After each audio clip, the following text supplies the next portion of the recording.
position. Annie Power at the last race down. Annie Power has gone, but in front of the last length. Melanie Lloyd By the first time, they're running up towards the finish, and he's mistaken the winning post. He's mistaken the winning post completely, Roger Lockwood, and Hoyt From Archibald, Hardy Eustace defends his title. From Archibald, who's flattened out his Devon. Then in front of him, right by, he's beginning to come. He's drifting off the true line. He hangs fire. Alice was coming home. Springs a gun. Gonna win his fourth Betfair Chase, and Cordo Star is still the king. Cordo Star wins. Hello and welcome to another episode of Tailed Off, episode number 21. As a reminder, this is a no-holds-barred podcast that dives headfirst into the wonderfully weird world of horse racing. We are back to our usual format and we've had a bit of a break, but I'm here with my good mates Duncan and Elle. How are we doing, boys? We good? Good, mate. All good? All good. Welcome back from India. Thank you very much. Yeah, had a good time in India for Did you bring us any parties work. back or anything? No, but I survived without getting deli belly, so I think that's a massive achievement. That is impressive. That is very impressive. Unlike last time, we should not go into the details of that. Listeners won't be that interested, I'm sure. Anyway, let's get on to the agenda for today. So we'll cover the usual formats.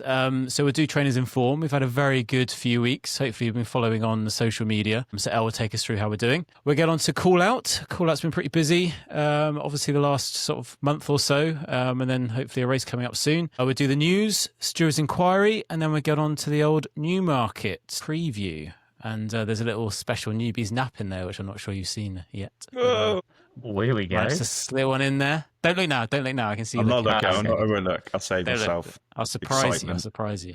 Bet you On the tell edge of Saz that all the time. Yeah. Don't look now. Okay, let's get into Trainers in Form then, shall we? So P&L's looking pretty good. How are we doing, Elle? Yeah, it really is. As we kind of kept banging the drum over the last few weeks when we were in a little bit of a dry spell, it is the long-term profit that we're after, not short-term kind of wins here and there. Not short-term gains. Not short-term Exactly. gains. You know, if you invest in the FTSE 500 or what is it, the S&P 500, you know, it's Don't even go there, 5-10 year mate. plan. Don't even go there. Yeah, it's the long game. You lost me. It's a You lost marathon, me. not a sprint. You're not looking at. You were the one who got me into it. You can't say I've lost you. Yeah, but I don't know what I'm doing. It's all about believing in a model and trusting it over a long term, not judging it week to week, which is what Buy we've low, proven. sell high. Buy low, sell high. I was having a good day last Thursday, was on a bit of a work jolly, then went to the pub for a couple after the train back to watch these two races, and they both landed. And safe to say, I was a very happy boy because that took the P&L well back up into the mid to high 60s. And then I've just tried to keep going with the selections because there's been a few that have won where I've kind of just given them no chance, even though the system says that's a trainer in form, so disregard the horse form.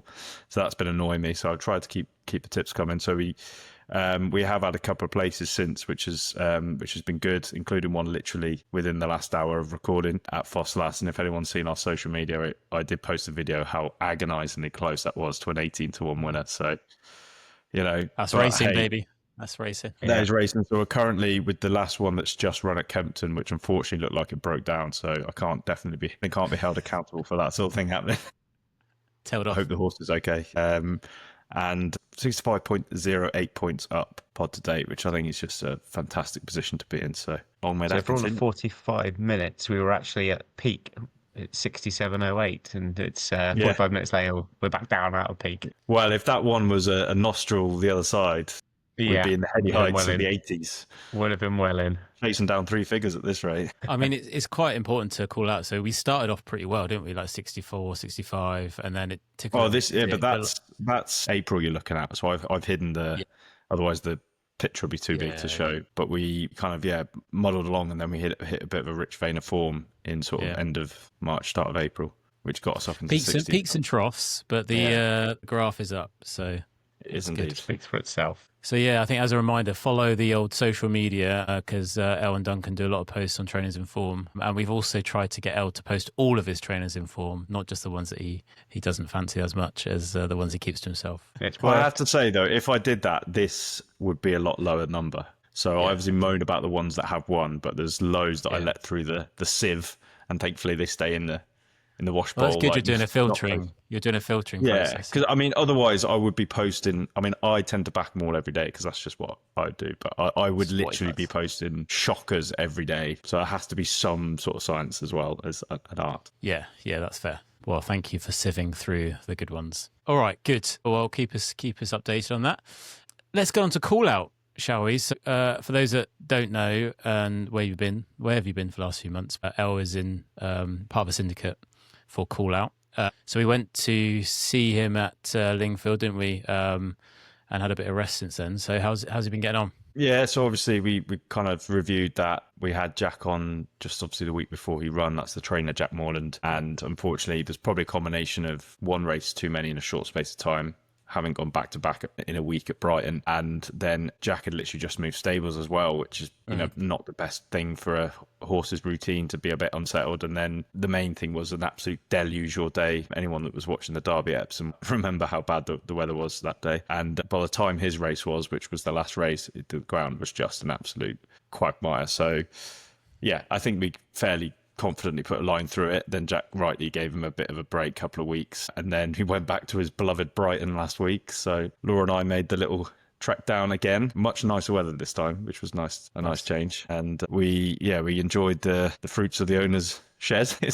I was going to say, own. based on your review last time, it was basically a shed. Is it 2 out of 10? The pork schnitzel wasn't too bad. We'll say that though. That was a bit. Wasn't expecting to be eating that when I went to Brighton, but there we are. And we had a change of jockey. So first time George Wood had rode him. George is a decent jockey, and hopefully we'll be able to get him on the podcast. So I'll speak to you chaps afterwards about plans for that.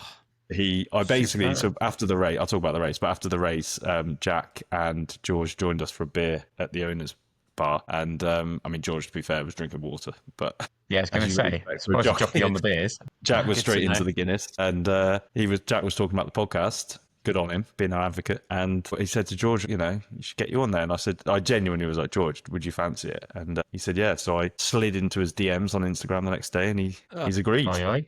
Lovely. What a star. He's Just raising the bar. Exactly.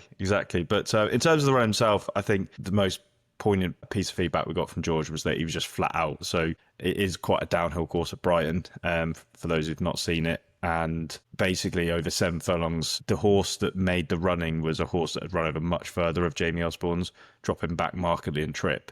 So they were using that stamina to their advantage. They didn't want it to be a sprint at the end. So they just made it a flat out gallop for the first sort of half of the race. And George said he was just in the red zone the whole time.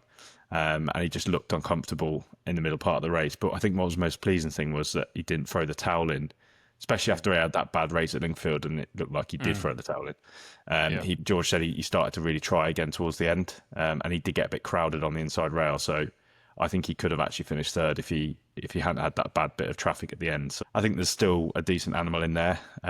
Would be nice to drop a pound or two. The handicapper is holding firm at the minute. And so we're now planning our next race, probably going to be next week, looking at it. So he's just had an entry today for Nottingham on Tuesday, bit of a curveball. But that's over a mile. And one of the things George said was, I would try him over a mile. So his last race for the previous trainer was over a mile, and he seemed to stay that out quite well. So his breeding doesn't look like he wants a mile, but I would say let's try it. Yeah. But then also potentially the option of Epsom, which would be really exciting next Thursday. So, Aye. And you're buggering off again, so we won't be around. Yeah, you going? Unbelievable. Oh, going to France for 3 weeks. No, it's all right for some, isn't it? Life on the road. So Robinson Crusoe travelling around here. Yeah, right. Jesus Christ. Mate, when you don't have a house, you can go wherever you like, when you like. You are a nomad.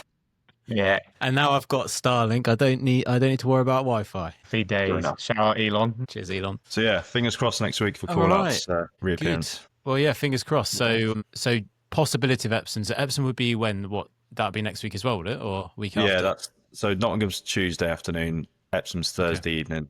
So obviously, selfishly, I really want to go to Epsom, much closer, and I can go because it's an evening meeting. Plus, to be an owner at Epsom would be really decent. Yeah, I've been to Epsom, seen my horse race. Yeah. But if I was thinking about it without a vested interest, I would say he should go to Nottingham because it's a flat track, it's a mile. probably more suited, probably a weaker race. If you think Brighton's downhill, then Epsom's even more downhill. So probably doesn't make sense on paper, but I'd be pushing for it myself. Good. Well, fingers crossed. We'll do, obviously, I guess we might do a little preview or post run review, depending on how and when he races. Good. All right. Thanks, El. Good to see call-outs back. Right. Let's get on to the news. We've got a few things, have we? El, you got something here? Yeah, there was. I mean, if we'd done the podcast maybe in the last couple of weeks, there's been loads of news, and I feel like the Oisin Murphy thing has been done to death. So I didn't really want to drag that back. Let's not jump on the bandwagon. Just read BBC Sport if you want to look at that. Kick a man while he's down, literally. Yeah.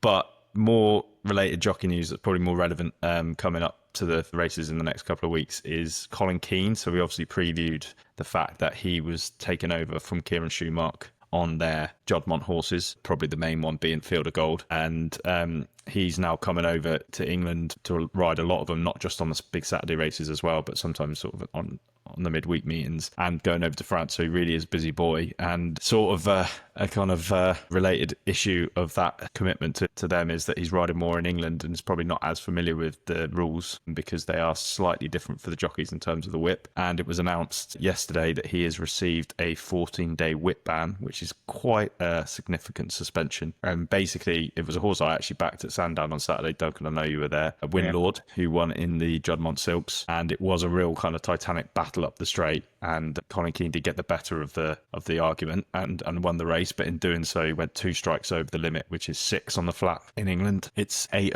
on the flat in Ireland. So he actually did 8. So he's probably just sort of a bit kind of habitually used to that many strokes. And because it's a Class 1 race, I mean, the penalties now are so stupid. I think they're so heavy-handed. So the penalty doubles to 14 automatically. And nobody would look at that ride and think it was a really poor piece of riding or that he was too aggressive or anything like that. It was perfectly timed, gave the horse chance to respond. It was a real tough duel up the straight.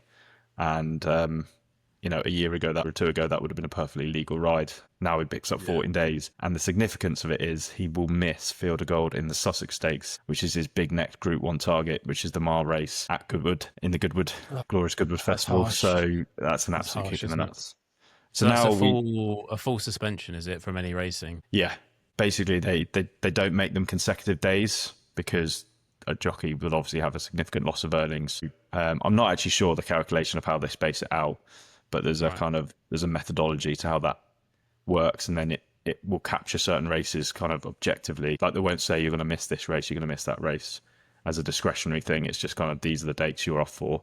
It so happens to be one of those dates is a Group 1 because it's a midweek race as well. Wouldn't usually have a Group 1 midweek. Him right off with that, haven't they? Yeah, so that's a big piece of news for this week, and now everyone's kind of, the Judmont haven't committed another rider yet. Oisin Murphy, the aforementioned in the newsman himself, has generally picked up a lot of those rides if the main man hasn't been around, and they have seemingly stood by him, but it's a John Gosden trained horse, and William Buick obviously has a great relationship with that stable if Godolphin don't have a runner. So at the moment, those are the 2 names being sort of touted around, but you would think Ryan Moore would be an obvious one, but who would I want? Yeah, Ryan Moore's got to be on one. I'm sure there's got to be a Brian Horse entered. Exactly. Surely. So you would be amazed if he was available. Gone. So those 2. Get Kieran Schumacher back, I say. Imagine that. Tail between your legs. Nah. But I mean, if you had the choice of Murphy or Buick, who would you have? I mean, I'd probably go Buick. I just prefer him. You're splitting hairs between them 2. They're both outstanding jockeys. Yeah.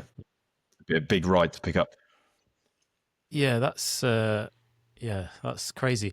I was just thinking, so have they got stewards watching every single horse individually for the number of whips? Sorry, the jockeys individually for the number of whips? Or was he just unlucky that he got caught out because it was obvious? Well, how do they marshal? Can I invite you into Anorak Corner for a moment? Here we go. I'm gutted because I literally wrote on the Stewards Enquiry bit earlier on #Anorak Corner when I saw it was on there. It's been deleted. It's been deleted. I was gutted. Maybe we should call this segment not the news. We call it. I think we should. I think we should call it Anorak Corner going forward. Let's rename it Anorak Corner. We just need like some sort of like picture going across the screen, which is L and Anorak. Yeah, exactly. Very long story short, the whip rules have become more stringent over time. While I agree that they were probably really kind of agricultural, not even that long ago, 10 to 15 years ago. The biggest review coming around kind of the mid 2010s. And famously, loads of jockeys kicked off massively about it because they started to put a number policy in. That was the first time that was introduced. Whereas previously, the on-the-day race stewards would have the discretion of what was deemed misuse of the whip, essentially. Right, too much, or yeah. Okay. And it's like whether it was in the wrong place, whether it was too aggressive, whether it was too frequent, and you would judge it on your experience as a steward. Now, when they put a number in, I find it ridiculous because it's only one more over jumps than on the flat. So you could be riding a 5 furlong race on the flat and a 4 mile race over jumps, and you get one extra. Oh, so they don't change it. They don't change it regardless of the distance. Wow, okay. That which is mental. And even within it's the same. It's important to say as well. It's important to say that you told me this once because I thought the whips are used as a way to like not hurt the horse, but give them a little bit of. But it doesn't. It's just the noise, isn't it? It's the noise. Which, yeah. So basically, it's a fight. Horses have a fight or flight instinct. They're herd animals, and so obviously, if you went up behind the horse and shouted, it would probably run forwards because they're trying to. You shouted, survive.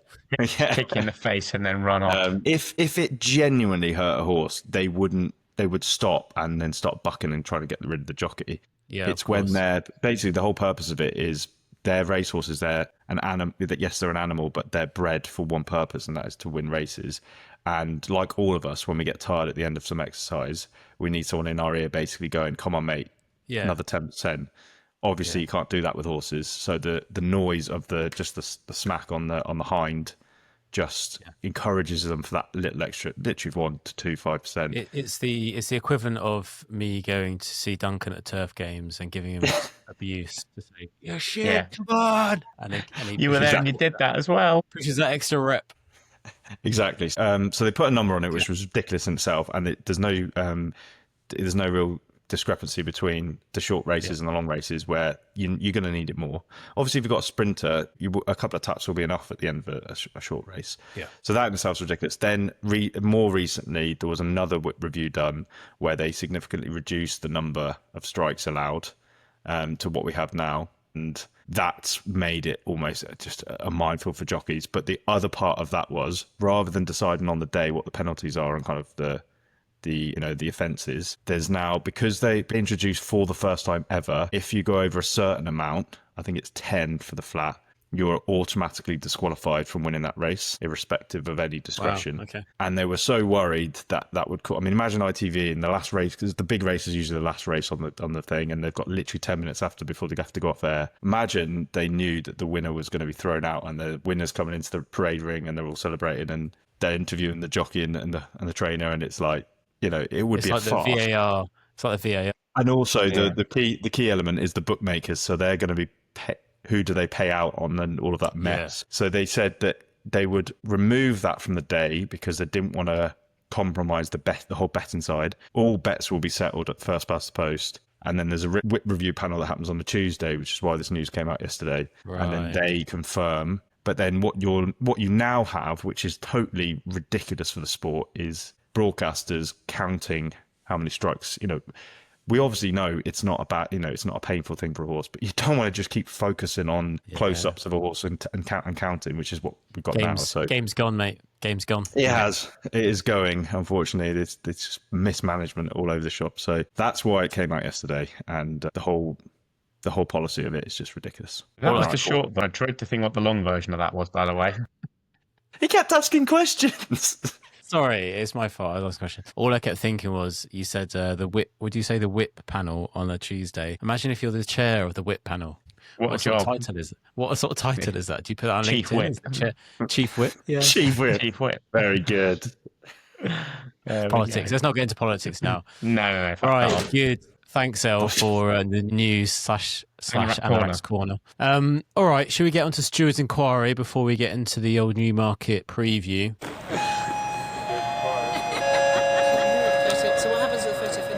Stewards Enquiry. How much? Yeah, this is one that I did mention a couple of weeks ago that I was like, what, I'm gonna cover this because it is annoying. And Duncan's smirking, but I know it annoys him too, so he can. I'm not that fussed by it. I'm not that fussed by it. Yes, you are. After you've gone through it, I'd like to know whether you've purchased premium or not, but we'll see. There is no way he's purchased premium. If he has, he's an absolute heathen. Well, he can. There is no way he's done it. So, in a nutshell, as I kind of ranted about last week or the other week, Oddschecker, which I'm sure everyone who's had a bet is quite familiar with, literally On any does what sport. it says.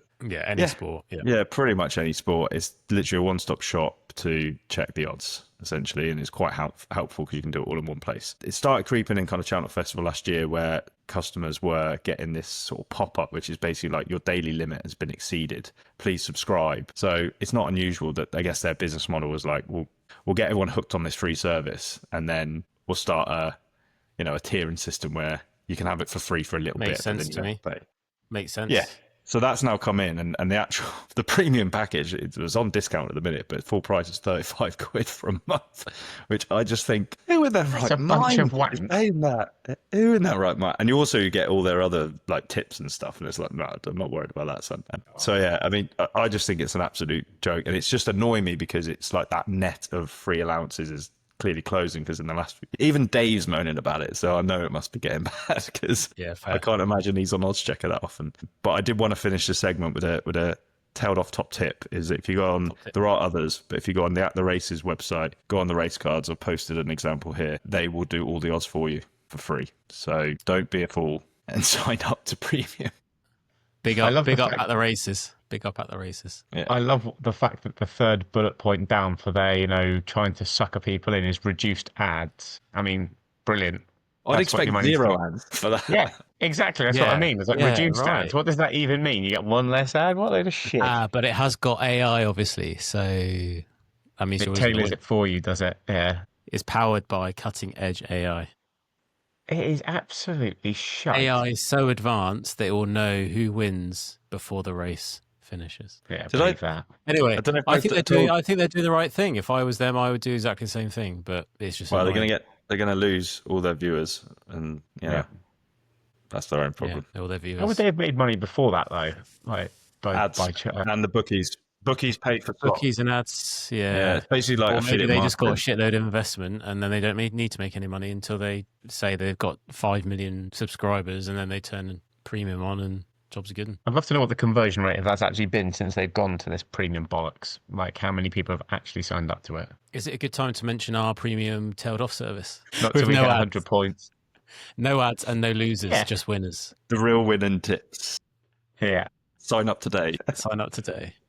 Let us know if you're interested in that. Right, okay, let's move on though. Let's do... No response to that. No. Let's do Newmarket then. So we've got a preview Thursday, Friday, Saturday, and a newbies nap. Before we get onto that, should we talk a little bit about the course? To that. This is my favourite bit now. Newbies nap is here. Well, I only put it out once every few months because I don't want to like... Anyway, should we get onto the course? I was just going to let that hang. Yeah. I bet you would neither. Tell us about the course. God, this has gone off piste very quickly. Yeah, you'll be sick of hearing me talk, but shortly after this, Duncan will be providing all the winners. So this is my last solo segment. But I just thought it was because the whole point of this podcast was meant to be helping people understand horse racing, as well as all the winners, what we give everybody, obviously.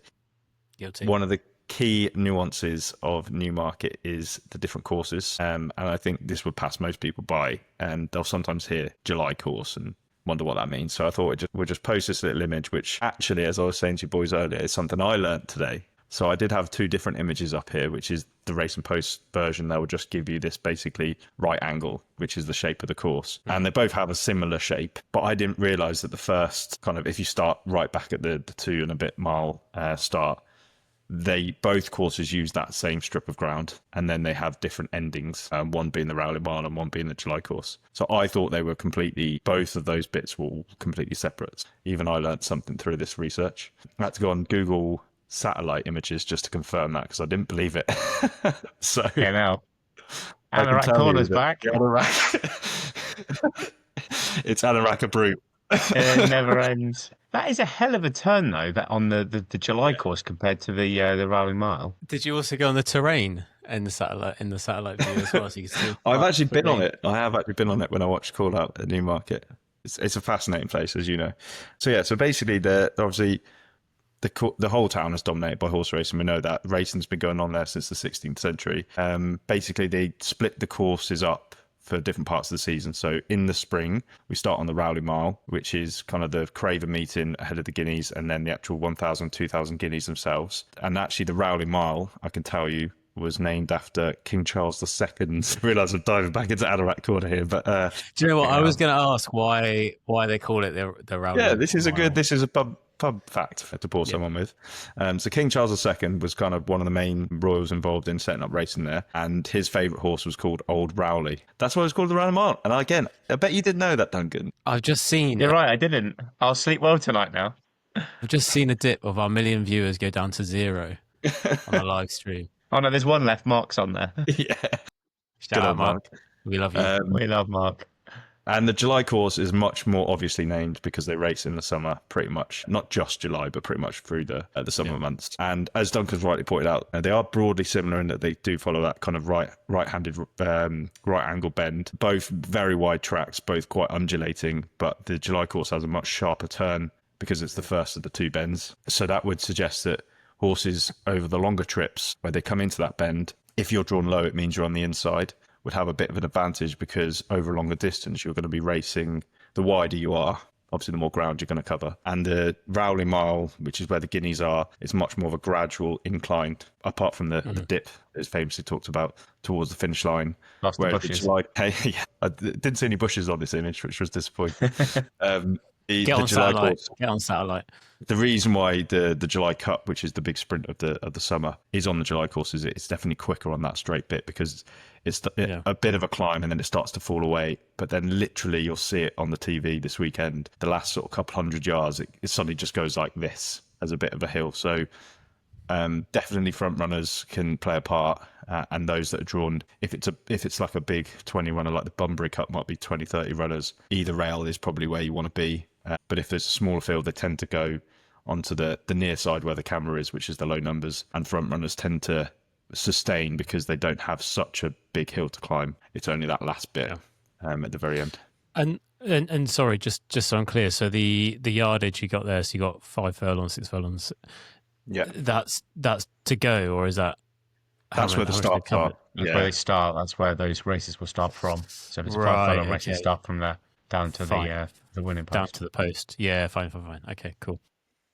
So good. Stupid though. You've got like a mile 6 furlongs and 175 yards, then 2 miles 24 yards. Yeah, like, what a jump! Just do it at 2 miles. Like round it up. Why? So stupid.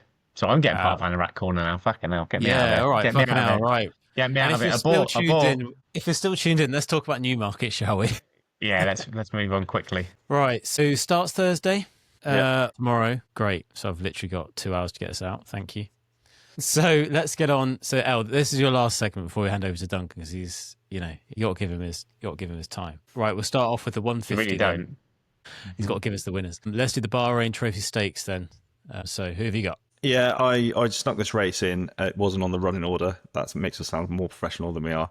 I really fancied this one and I wanted to talk about it, and I pretty much fancied Duncan's in the race we were going to talk about, so I'll let him do that in all its glory. But this is a horse that, in fairness, Duncan did put up for Royalascottips, and we have Lee from our runners in this. Hey, there's not a lot of runners in a lot of these races. There's 5 runners in this one. Yeah, 20% chance of winning. I like those odds. I'm in. So the horse I like that Duncan did put for Alaska that ran very well when finishing second is Further. And the reason why I wanted to put this up because he's currently available at 9-4, and he came out of the Chester Vars, which we've talked about before. The form of that race is working out brilliantly.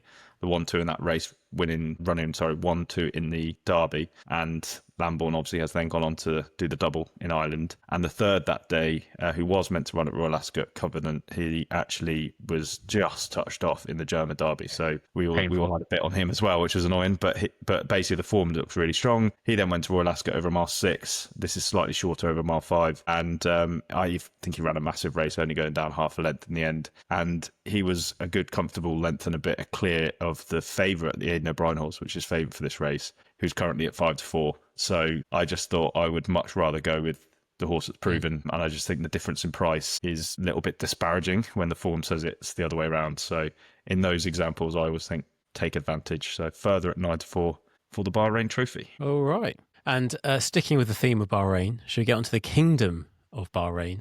Duncan, who have you got? Yeah, so I mean, again, a bit of a snooze of a pick here, but I looked through the very small field that was here, exactly that. And the one that I just fell on was Maximised, which is 6-4.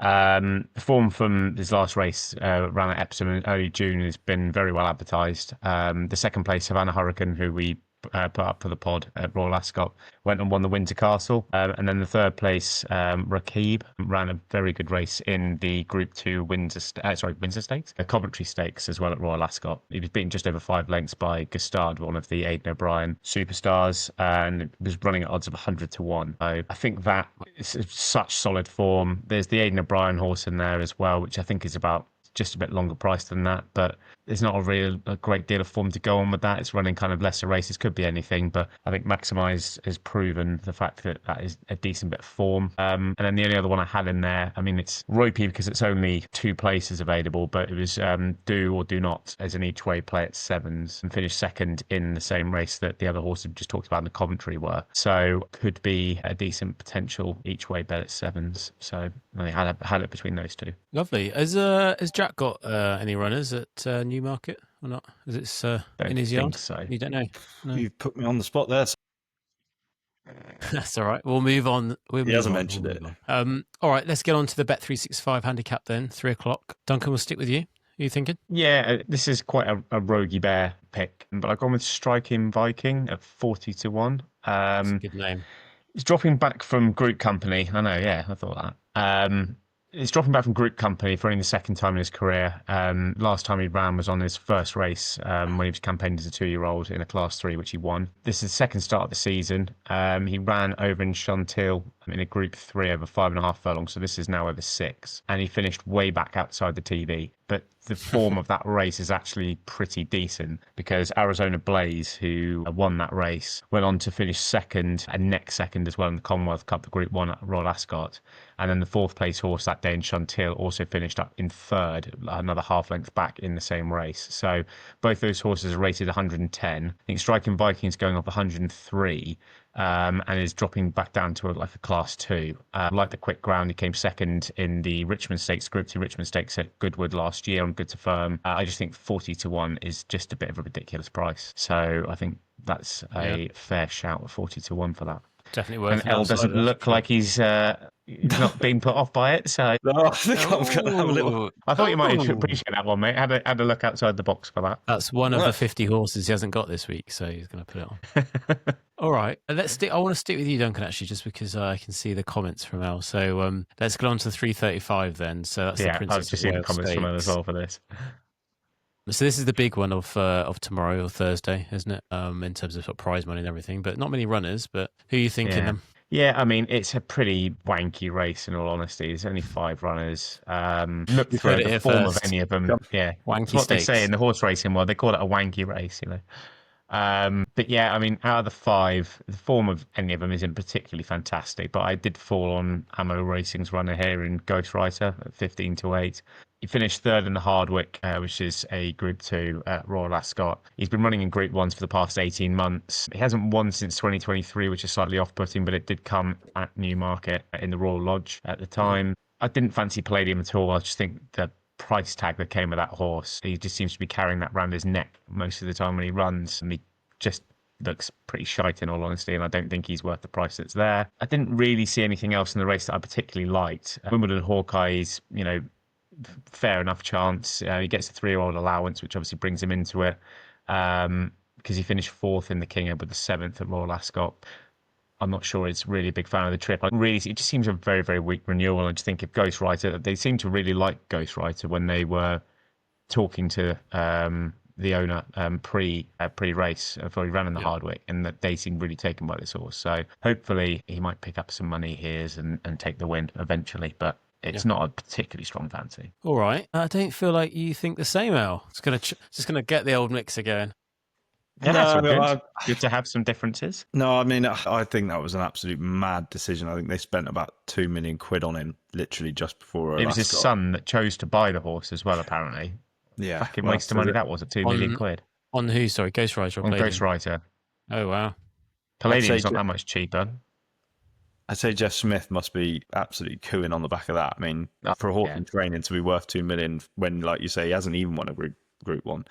I mean, he hasn't got no chance, and he's obviously got decent enough group form, but I just don't see it myself.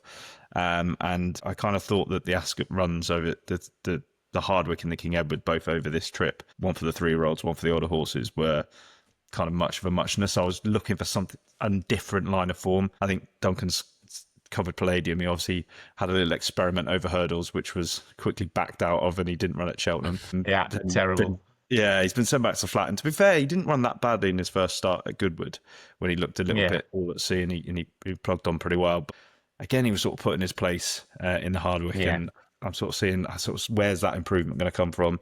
Wimbledon Hawkeye, he's sort of danced every dance in the big races. He's a 3-year-old, which means he does get a bit of weight from his older counterparts, nearly a stone's worth. I don't think they know what distance they want for him either. Like, he's running over so many different distances. I just think, where do you land with this horse? Exactly, and he's been staying on, but he's not quite seen out the trip, and this is a mile and a half. Yeah. So Mile 4. He's been running over like 7 furlongs a mile, mile 2, mile 4. They just don't seem to know what to do with this horse or where he best sits. So then I was like, well, now I'm left with the 2 Godolphin horses, and I have to say that they are only obviously trade down the road. The Godolphin string tend to do really well at Newmarket.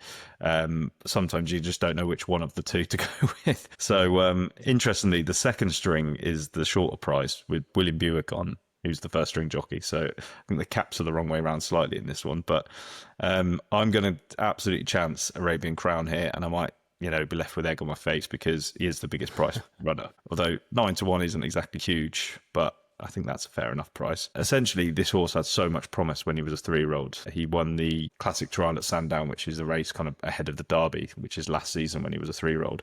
Won it easily and was one of the favourites for the Derby last season. Then obviously, unfortunately, had an injury setback and wasn't seen again. A lot of Sheikh Mohammed's, i.e. Godolphin's horses, are wintered in Dubai because it's obviously better for them to not suffer the depths of our frosty days over in this country, and can help them sort of keep in good form. So the fact that he had a little race in Meydan earlier in the season doesn't really surprise me, because all of his horses tend to run because he owns the place. I wouldn't read too much into that. And then, although it wasn't the biggest break in between that and his run back at Sandown last time out in April, I feel like that might have been a bit of a pipe opener still. Like, I feel like this horse has come back from quite a long injury, and I'm basically, the angle in is that he was a really promising 3-year-old. I'd kind of ignore his last 2 runs. He's obviously been given some time to get right. If he rediscovers that form from last year, then I think there's still untapped potential. Whereas I think those at the top of the market, we kind of know where their seeding is. And I'm just looking for one that might improve past them. Yes, James Dawes on it and not William Buick, but how many times have we seen that happen over the years? That's the thing. I wouldn't worry about when they that. happen. The second string's the one that goes in. Yeah. So, I thought a 9-1 Arabian Crown each way. And the Princess Lovely. of Wales mix. And I was just thinking, when you're talking about Dubai for training, it's going to be quite hot at the weekend as well. I don't know if that's going to play into. I mean, it's not something they have on Racing Post, the temperature of the course when they ran. But just thinking about that. But yeah, it's going to be like 30, isn't it? 32, something like that. I think so, yeah. 32 degrees up there. There's another rabbit hole to get into. Anyway, let's get on to Friday then. Dunk, we'll start with you. Duchess of Cambridge Stakes. This is about 6 furlong, this one. Yeah, the only reason I think this was up this beforehand, when we kind of had the order of running of races, this was one of them in there, but it's a total no-bet race, really. Venetian Sun's the odds-on favourite. Glad we're covering it then. Yeah, exactly. I assumed Elle was just like, next. It is a next. It's Venetian Sun. It's a no-bet race, 4-7. Carl Buck was interviewed when this horse won the Albany at Royal Ascot and just said it's the most exciting filly he's trained, and it's been beating horses rated over 100 at home.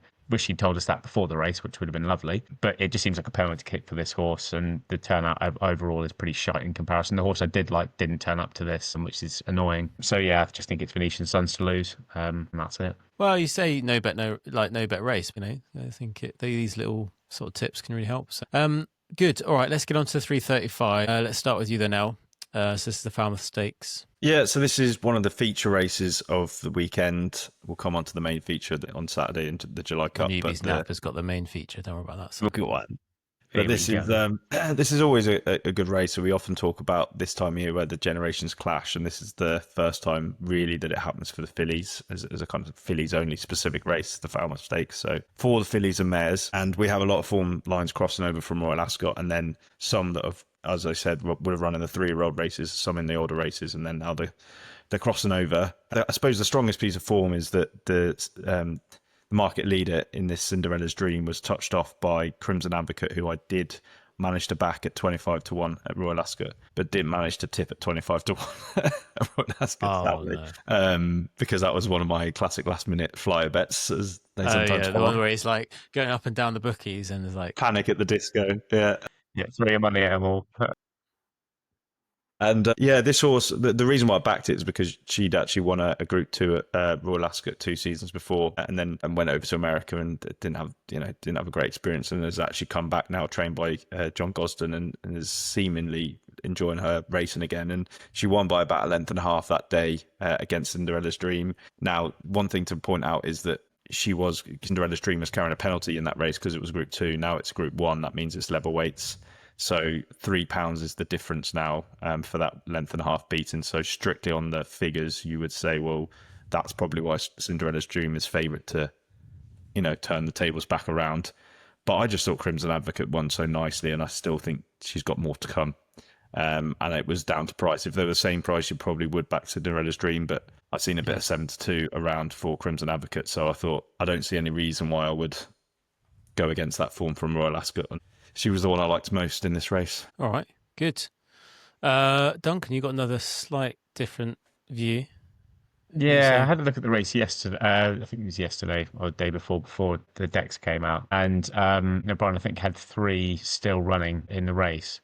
And then when I looked again today, he dropped it down to just the one. It was January at 5-2, finishing only a length and a half down in the Coronation Stakes. I just think the filly has a good chance. Normally, I'm not a fan of backing 3-year-olds against the older horses, but I don't know if, again, you may be able to tell me differently, but she's rated 110, and she gets this £9 allowance from 3 to 4-year-olds. The 2 horses that sit above her in Cinderella's Dream and Crimson Advocate that Els just mentioned are both off 115. So she's getting £9 allowance. That technically puts her on 119, which is £4 above that. So technically, you'd say she's £4 well in compared to these other horses. I just think the fact that Aidan had 3 horses in the race and he's only left this one in, I just wonder, does that mean he thinks that this horse is good enough? Because normally he would have, maybe like he'd have another horse in there as like a pacemaker or something like that would just run and kind of, set the tactics up for this. But he hasn't, and he's just left this 3-year-old in against the elders. I just think that may be a confidence boost. And the horse has been back from 4s into 5-2, joint favourite now with Cinderella's Dream. I just think that would be my choice of the runners. It's quite a good angle. And El, you got another outsider as well each way. Yeah, I thought it's about time I put in a bit of a flyer, because there are quite a few short flyers. And good old Saeed Laceror, as me and Duncan affectionately call him, rec title Saeed bin Saror. There is a backstory to that. We'll tell you about that another day.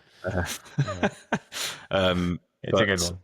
He was obviously the main Godolphin trainer back in the day. Very rarely see him training these colours, which is the Shadwell colours of the late Hamdan Al Maktoum, Sheikh Mohammed's brother. But this horse is just an interesting profile as a 3-year-old, as Duncan says, will get all the weight, but quite unexposed. Only had 1 start, 1 win last season, and then ran a really pleasing race at Newmarket in the 1,000 guineas, where she was, probably needed the run and finished a respectable 4th. Then they just shot for glory and went up to the Oaks over the obviously the same trip as the Derby at Epsom. And I just looked at pedigree and thought there's not a chance she'll stay. It was in contention around the bend, but faded. And now she's back to what I would say is her preferred trip over a mile. It's just one that could absolutely improve £10. And with that £9 allowance she gets off the older mares, I think 16-1 was probably the best price I could find. If this is a caveat, having a bet and there's only 7 runners and it's 2 places, I probably would be less keen. But 16-1, 3 places, that's a lovely little each way bet, I think. Yeah, lovely. All right, such a bastard though, isn't it? When you back one, it's 3 places, and then all of a sudden the horse comes out and it just drops down to 2. You're like, come on, that's not what you need. Break. Yeah. Then half our tips are out the window. Cheers. All right, let's get on to Saturday then. Let's start with the Bunbury Cup. No, the Bunbury Cup.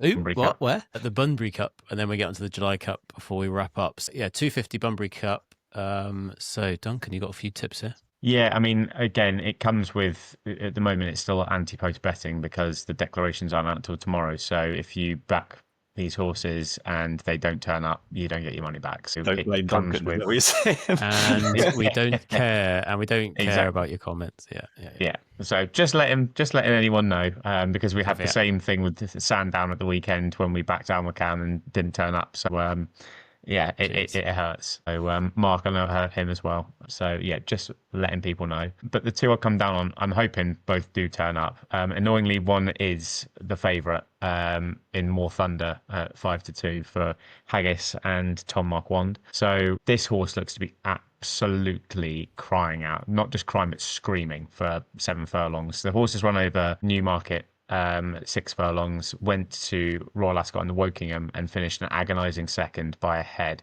He came from off the pace, which he's done in the previous runs. LMI backed him when he was at Newmarket, and he literally got up on the line, looked like Tom had got him stuck behind a wall of horses, somehow managed to kind of do a Jesus move and part the seas, kind of went straight through the middle of them and then just nose down on the line. So I don't know. Is my RE off there? Maybe Moses to part the seas. I think you were looking for Moses. Yeah, it could be, mate. It shows attention in RE, doesn't it? When I don't know that. I mean, Jesus turned water into wine, so he had his own. Yeah, exactly. Same difference, isn't it? Different skills for different needs. Exactly that. But yeah, in the Wokingham, he came from off the pace again, pretty much last place, and absolutely flew home. It just feels like 7 furlongs is absolutely the right decision here. He's 5-2, which is a really, really skinny price in a big race, and there's currently 24 runners still in there. But again, I don't know if the Racing Post have got this right. He's due to go up £3 from that run in the Wokingham. So he was off 98. He's now off 101, but it's still showing his rating as 98 for this race. Yeah, that's why it's 5-2, mate.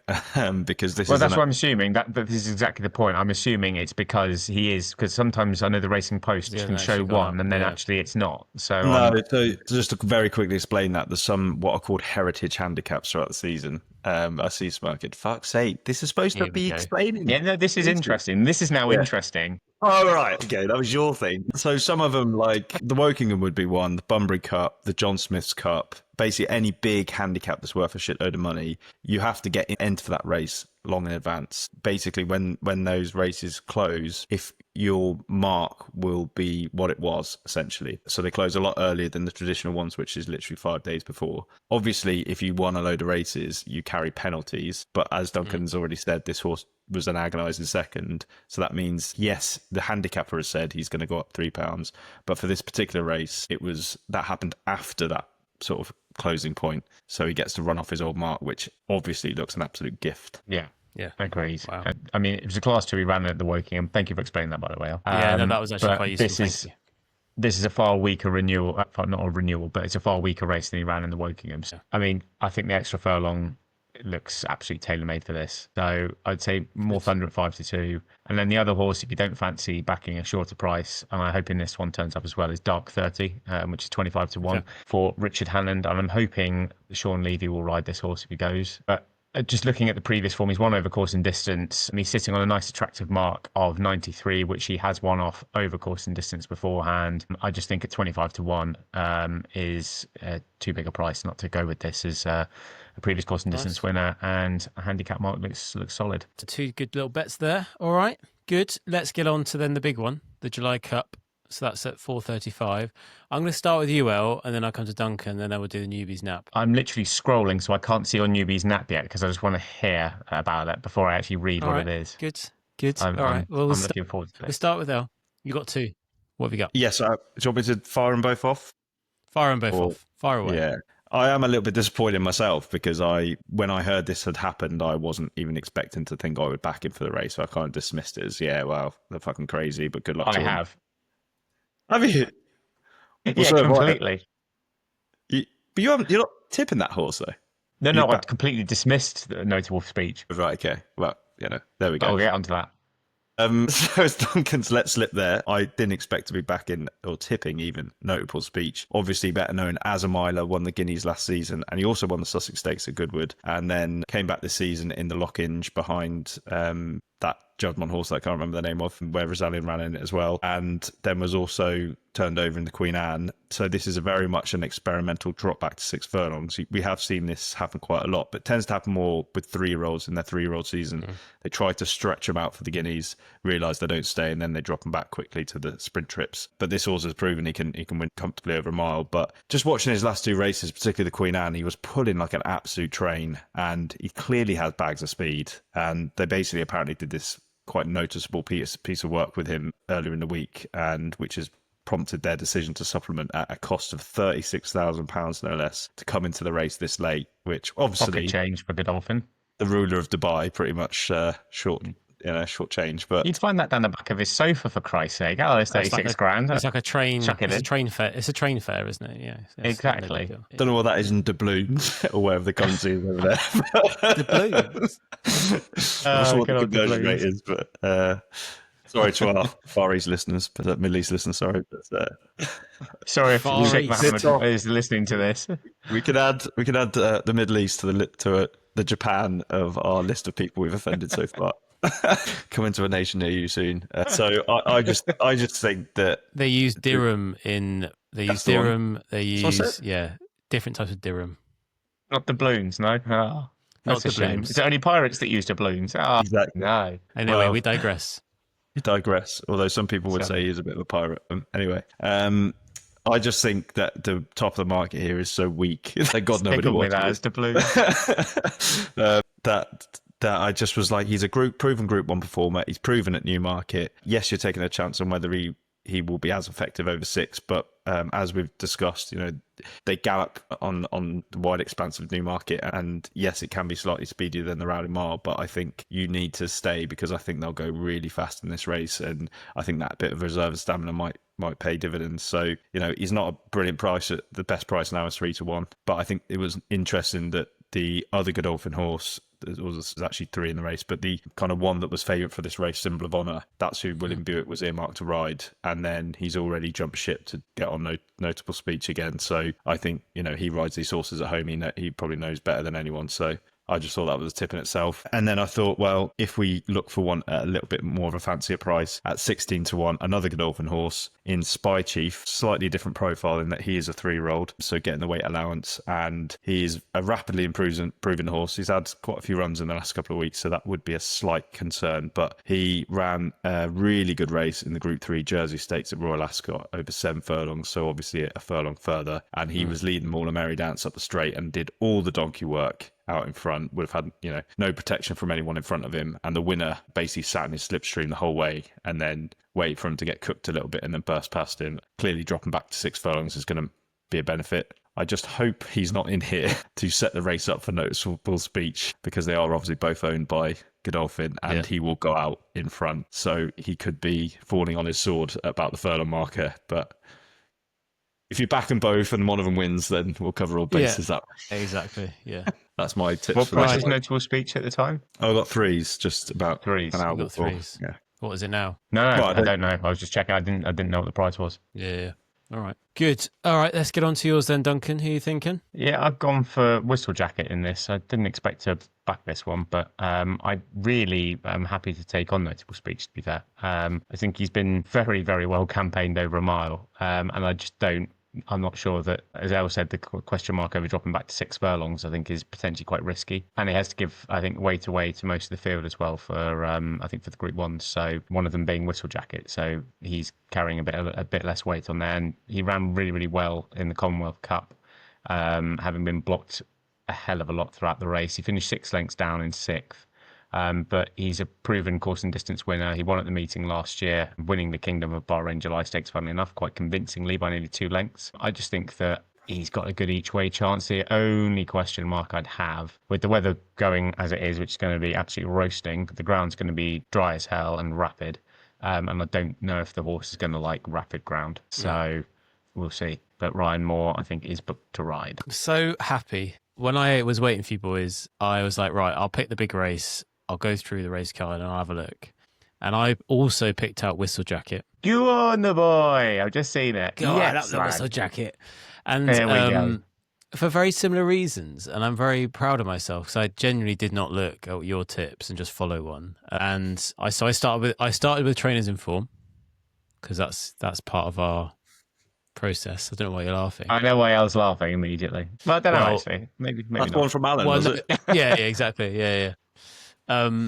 I also picked out the rating. So yeah, I think one over higher rating over the last few months. So I think what's Whistle Jacket off? I think 110. So like a lot lower than You tell him. You tell him, Al. No, I don't want to rain it on his parade. It's not raining on the parade. It's learning. It's learning. what. This is a Group 1 race, so it's not handicap. So the rating doesn't matter so much in terms of the way they carry. Anyway, the thought process is there. Likes Newmarket. Ryan Moore likes Newmarket. The only question mark I also had, I mean, I know I put in my notes, likes Good to Firm, is the question mark is around Good to Firm, because actually hasn't done that well over Good to Firm over the last, 6 months or so. So that's it. That's the only question mark. But I just like the look of it. I don't know why. I just like the look of it. Good man. Like it. I'm glad to know that we've dropped on the same one, mate. Yeah, if Whistle Jacket wins, you'll never hear the last of it. I hope not, mate. I hope not. And Newbie's Nap will be upgraded to, I don't know, Amateur Nap. Will this be your first winner as a newbie's nap? I think this needs to be a regular thing now. You're right. Like You're right. Trainers It in will Form. be 100% my first winner. Oh, there we go. Confidence. I'm liking the confidence Up here. the whistle. Up the whistle. Come on. Right, and on that whistle, this is the final whistle. Let's wrap up. Thanks, guys, for tuning in. Do you like that segue? It's a good segue. I did. I did like that. Good. I hope you enjoyed today's podcast. If you are enjoying them, then let us know. Leave us some comments, drop us your questions, and we'll pick them up via social media or email. And don't forget to watch us on YouTube, listen to us on Apple and Spotify, and obviously keep up to date with all the tips, all the Trainers in Form on social media, so Instagram, X, and TikTok. And if you like, then please share. So until next time, guys, have fun out there. Race hard, race smart, and try not to be tailed off. Cheers, guys. Thank you. Cheers. Position. Any power at the last race down. Any power of Scotland in front of the last length. Melanie Right through the first time, they're running up towards the finish, and he's mistaken the winning post. He's mistaken the winning post completely, Roger Loughlin, and Hoysnoy. From Archibald, Hardy Eustace dictates his title, but Archibald is flattened out in second. Then in third, and right is beginning to come. He's drifting off a true line. He heads for, and this was coming home. Swings the gun, and win his fourth Betfair Chase.